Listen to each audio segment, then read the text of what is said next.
星期六晚上，巴基斯坦西南部皮路支斯坦省的一座拥挤的苏菲派圣殿发生炸弹袭击。爆炸发生时，有数百人在圣殿里。圣殿距离哈博市约100公里。这座城市位于相邻的信德省的交界处，受害人包括妇女和儿童。 देखिए जी नूरानी शाह नूरानी के मज़ार पे वहाँ एक स्पिरिचुअल एक्टिविटी चल रही थी वहाँ ये धमाका हुआ अब उसको फिर मैं कहूँगा कि उसको कंफर्म बाद में पता चले खुदकश था या वो प्लांटेड था 目击者说，爆炸导致许多人伤势严重。由于这个偏远地区没有一家当地的医院或诊所，一些人因伤势过重而死亡。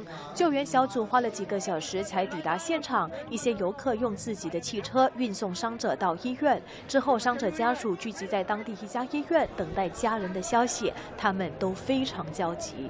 ये हमारा भाई था, हम लोग बड़े परेशान हैं। ये हम चाहते हैं कि हुकूमत हमारी मदद करे।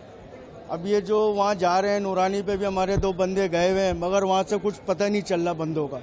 医生担心死亡人数估计还会上升。伊斯兰国已经宣布对这起爆炸袭击负责。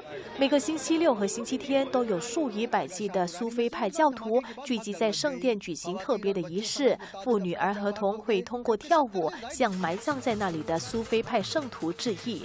NTV7综合报道。